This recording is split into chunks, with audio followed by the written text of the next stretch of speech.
নমস্কার, কেমন আছেন সবাই? আশা করি সবাই খুব ভালো আছেন। আমি কনক চলে এসেছি আবার একটা নতুন ভিডিওর সাথে। এই যে সকালবেলা উঠে একটু আটা মেখে নিলাম, পরোটা বানাবো আজ তার জন্য। আর এদিকে দেখুন, আজকে মেয়ে আমার সাথেই উঠে গেছে। অন্যদিন ওকে লেট করেই উঠাই, কিন্তু আজকে উঠে গেছিলো। কাল যেহেতু একটু তাড়াতাড়ি ঘুমিয়েছিল। আর কটা বাজে? এখনও 6টা বাজেনি। কটা হবে? 5:45, 5:30 পেরিয়েছে, 5:45 মতো হয়তো হতো। কতটা বাইরে পরিষ্কার, রোদ্দুরও প্রায় সকাল থেকে সূর্য পুরো নিজের মুডে থাকে, যার কারণে দুপুরে বেরোনো দায় হয়ে যায়। এখন চলে এসেছি ছাদে, দরজা খুলে দেবো। একটু ঘরগুলো গরম হয়ে থাকে তো, চারদিকটা খুলে দিলে একটু গরম ভাবটা বেরিয়ে যাবে। নয়তো আবার তো দুপুরে গরম হয়ে যাবে, কিন্তু এখন সকালবেলার একটু হাওয়াটা ঘরের মধ্যে ঢুকবে, ভালো লাগবে, ঘরটা ঠান্ডা হয়ে যাবে, তাই না? এই ছাদের দরজাটা খুলতে খুলতে এমন একটা হাওয়া লাগে, বা কি ঠান্ডা, বেশ ভালো লাগে। সকালবেলার পরিষ্কার আকাশটা দেখতে বেশ ভালো লাগে। তার মধ্যে দেখুন, ক্যামেরা অন ছিল, টিয়া পাখি দুটো কেমন উড়ে এসে বসলো। ক্যামেরা অন ছিল তাই ভিডিওতে রেকর্ড হয়ে গেল। এই আকাশটা দেখতে যতই ভালো লাগে, দুপুরে কিন্তু ততই গরম। যত পরিষ্কার আকাশ, তত তাড়াতাড়ি রোদ্দুর। আর ছাদে আসার আসল কারণ হচ্ছে ট্যাঙ্কি দেখতে এসেছি। কাল রাত্রে একটু জল এসেছিল, তাই কতটা জল এসেছে। ট্যাঙ্কি প্রায় ভর্তি একদম হয়নি, কিন্তু কিছুটা কম ভর্তি হয়েছে। 2 দিন পর জল এলো। আজ যে কতটা শান্তি লাগছে বলে বোঝানোর নাই। 2 দিন খুব কষ্টে কাটিয়েছি। তারপর চলো নিচে চলে যাই, নাস্তা বানাতে হবে, নয়তো আবার সেই দেরি হয়ে যাবে মেয়ের জন্য রেডি হতে। তারপর অফ ক্যামেরাতেই মেয়ের টিফিন বানিয়েছি। টিফিন বলতে আজকে ওকে আলুর পরোটা দিয়েছি আর একটু সস দিয়েছি, অন্য কিছু দিইনি। আজই তো স্কুল ছুটি হয়ে যাবে, ছুটি হয়ে যাবে সম্ভবত। এখনও মেসেজ আসেনি, দেখা যাক সন্ধে পর্যন্ত। আর এই আঙুলটাতে কিসে যেন আমার কেটে গেছে, ওই দেখো, যার কারণে প্রচণ্ড ব্যথা করছে, তাই একটু দেখাচ্ছিলাম ক্যামেরাতে। মেয়ের টিফিন রেডি, মেয়েকেও রেডি করিয়ে এই যে বেরিয়ে পড়েছি দুজনে মিলে। ছোটোবেলায় মেয়েরা কত আদরের হয়, একটু পড়ে গেলে, চোট লেগে গেলে, কেটে গেলে কতই না জ্বালা যন্ত্রণায় কান্নাকাটি, কিন্তু বড় হওয়ার সাথে এগুলো আর কিছু মনেই হয় না, তাই না? তারপরে যে মেয়েকে ছেড়ে এসে চলে এসেছে জামা কাপড়। কালকে যেহেতু কেচেছিলাম না, জল নেই, তাই আজ সকাল সকাল ভাবলাম জামা কাপড়গুলো ধুয়ে দিই। এখনও ছাদে এই পাশে রোদ এসে পড়েনি, ওই পাশটাতে হয়েছে। কিছুক্ষণ পরে ঘরে ঢুকিয়ে দেবো, তো হালকা শুকনো শুকনো হয়ে যাবে, বাতাসও চলছে যেহেতু। আর এখন জামা কাপড় বলতে ওই যে একটা পরা হচ্ছে, ওটাই কাচা হচ্ছে। কারণ জল থাকলে দিনে 1-2 বার চেঞ্জ করা হয় জামা কাপড়, আর গরমে 2-3 বার স্নান করতেও ভালো লাগে। কিন্তু জল না থাকার কারণে একবার স্নানটাই দায় হয়ে পড়েছে এখন। দেখা যাক কবে ঠিক হয়। খবর নিয়ে দেখলাম, বলছিল যে ওই এখন পাইপের হয়তো কিছু কাজ হচ্ছে। এই সময়টাতে একটু অসুবিধা হয়, যেহেতু পাইপের কাজ চলে বর্ষার আগেটাতে, যার কারণে অনেক দিকেই নাকি জলের সমস্যা হচ্ছে। সবই বুঝতে পারা যায়, বুঝিও, কিন্তু কী করব, এই গরমে জল ছাড়া তো থাকতেও পারা যায় না। আর একদিনের ব্যাপার হলে তো নয়, বা রোজ রোজ লোকের ঘরে যাইতেও তো ইচ্ছা করে না, তাই না? জামা কাপড় মেলে দিয়ে চলে এসেছি এখন নাস্তা করতে।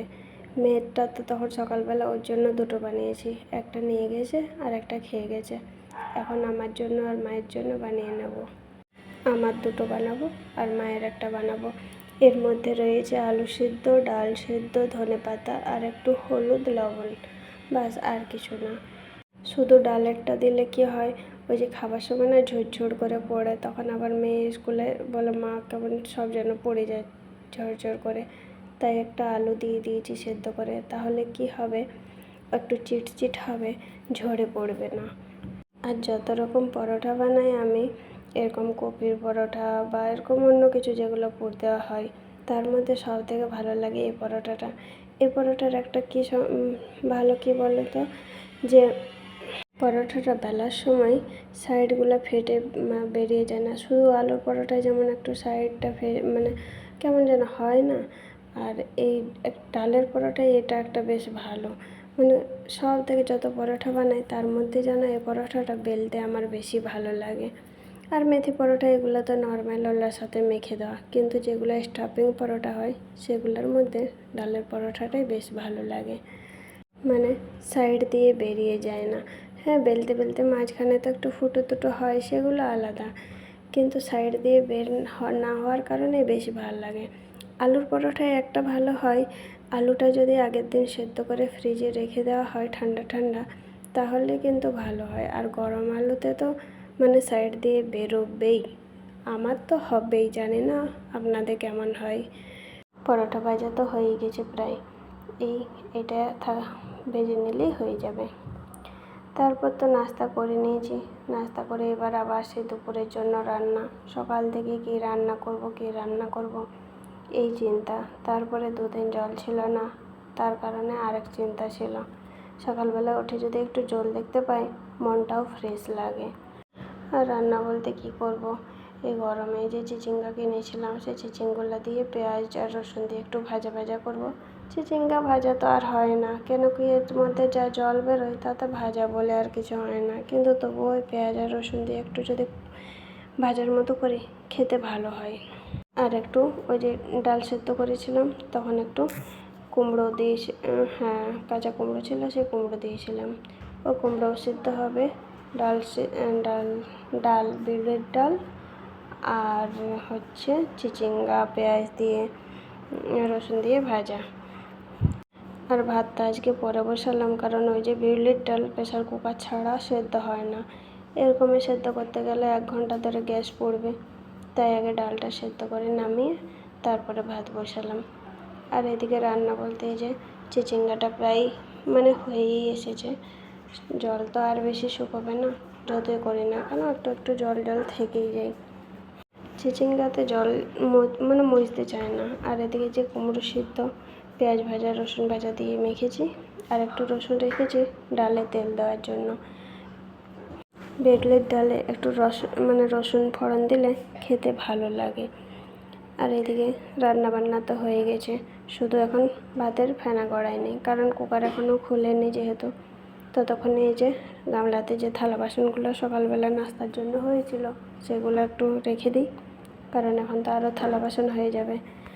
আর এই ড্রয়ারগুলো আছে ঠিকই, কিন্তু মানে এটাই যা একটু কাজের, এই সাইডেরগুলো তো আমার কোনো কাজেরই নয়, সব নষ্ট হয়ে গেছে, কেননা এগুলো কাঠের তো, আর ওই যে ভেতর দিক থেকে জল ঢুকে তো, যার কারণে এগুলো নষ্ট হয়ে গেছে।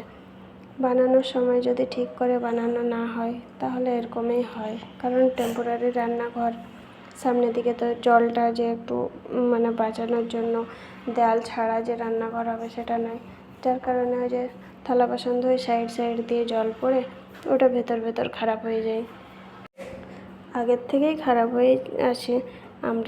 আমি যখন মানে রুমটা ঠিক নেওয়া হয়েছে তখন তো আমি ছিলাম না, এবার হাজব্যান্ড সে এরকম নর্মালি দেখে গেছে যে হ্যাঁ ঠিকই আছে, তাড়াহুড়োর মধ্যে তখন আমরা ছিলাম না, যেহেতু বাড়ি ছিলাম, আর হাজব্যান্ডের তো রোজ ডিউটি নেই, তাই ওই এসে একদিন দেখে গেছিলো। আর এরকমই যেহেতু দিদি ভালো মানে রুমের মালকিন, যার কারণে আজ এখনও চেঞ্জ করার মতো ডিসিশান নিইনি, দেখা যাক পরে তখন কী করা যায়। আর একটা যেটা মানে অসুবিধা তো কিছু নয়, ওই যে দিদিরা থাকে না তখন একটু অসুবিধা হয়, নয়তো আর কিছু অসুবিধা হয় না, নিজে একার মতো থাকি। আর সব থেকে যেটা যেখানে কারো তো ভয় নেই, কারণ দিদিও তো একা আর তার 2টো বাচ্চা নিয়ে, আর আমিও আমার একটা মেয়ে নিয়ে একা, যার কারণে নিজেদের মতো দুজন থাকি। আর মাকান মালিক যদি একটু বয়স্ক বেরিয়ে যায় তখন তো সবসময় খচখচ করতে থাকে, তারও একটা প্রবলেম হয়ে দাঁড়ায়। যখন থালা বাসনগুলো সব মেজে নিয়েছি, আর 2 দিন পর নলের মধ্যে জল পেয়ে আজকে যেন একটা আলাদাই শান্তি লাগছে। এই বালতি দিয়ে জল মানে তুলে থালা বাসন মাজা প্রচণ্ড কষ্টকর হয়ে যায়। কষ্টকর বলতে যদি বসে একটু নিচে জায়গা থাকে থালা বাসন ধোয়ার তখন ওটা কিছু মনে হয় না, কিন্তু বেসিনের মধ্যে জল তুলে থালা বাসন ধোয়া সেটাও কষ্টকর হয়ে যায়। নয়তো আমাদের বাড়িতে এত বছর আগে তো আমরা সেই এরকম কুয়োর থেকে জল তুলে সেই থালা বাসন মাজা হতো, এখন যদিও মোটর লাগিয়ে দিয়েছে অতটা অসুবিধা হয়নি, কিন্তু আমার শ্বশুরবাড়িতে যেহেতু টিউবওয়েল আছে, বেসিন এখনও পাইপলাইন সেট হয়নি, এরকম টিউবওয়েল আছে সেখান থেকেই মাজা ধোয়া হয়। তো ওই যে খোলামেলা একটু জায়গাটা বড়, যার কারণে অসুবিধাটা হয় না। কিন্তু এই বেসিনের মধ্যে জল তুলে তুলে একটুখানি জায়গার মধ্যে থালা বাসন ধোয়া বড় কষ্টকর। আর দুদিন যেহেতু জল ছিল না, এইভাবেই মুছেছি, তাই কেমন যেন লাগছিল। তাই ভাবলাম না, আজকে কাজগুলো করেই নিই। যখন জল এসেছে একটু, জানি না কাল আবার আসবে কি না, একদিন আসছে তো 3 দিন না, এরকম অসুবিধায় তো প্রচণ্ড অসুবিধা হচ্ছে। কিন্তু কাজ তো ফেলে রাখা যায় না। আর এগুলো সেই নাম এরকমই পরিষ্কার করলে, যতই পরিষ্কার করি না কেন, তেল চিটটা তো আর যাবে না যতক্ষণ না সাবান দিয়ে ধোয়া হয়।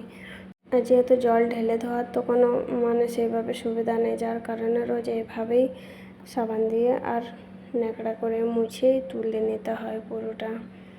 আজ ভিডিওটা একটু বড় করার ইচ্ছা ছিল, বড় বলতে পুরো দিন তো করার ইচ্ছা ছিল, কিন্তু একটু অন্য অসুবিধার কারণে এই রান্না করেই ভিডিওটা শেষ করেছি। যদি ভিডিওটা আপনাদের একটু ভালো লাগে তাহলে একটা লাইক সাবস্ক্রাইব করে আমার পাশে থাকার অনুরোধ রইল। আপনাদের একটা লাইক, একটা সাবস্ক্রাইব আমাদের মতো নতুন যারা ইউটিউবে এসেছে তাদের জন্য কতটা যে মোটিভেট হয় বলার নয়। মনে হয় না কেউ তো আমার ভিডিও দেখে। হ্যাঁ, ভালো লাগা খারাপ লাগা একটা আলাদা বিষয়, কারণ সবার তো সবাইকে ভালো লাগে না, তাই না? ভালো লাগা খারাপ লাগা নিয়েই তো জীবন। আমার হয়তো আপনাকে ভালো লাগলো, আপনার হয়তো আমাকে ভালো লাগলো না, বাট তার উল্টোটাও হতে পারে, কারণ সবার তো সবাইকে ভালো লাগবে না বা ভালো লাগবে, এটাই তো স্বাভাবিক। যাই হোক, রান্নাঘরের কাজ হয়ে গেছে, এবার ঝাড়ু দেওয়া হয়ে গেছে, তবুও রান্নাঘরটা আরেকবার দিতে হয় ঝাড়ু মোছা করে স্নান টান করে নেব। আর যা রোদ, ভিডিও আর করার ইচ্ছা করছে না। তবে আজ আসি, সবাই ভালো থাকবেন, নমস্কার।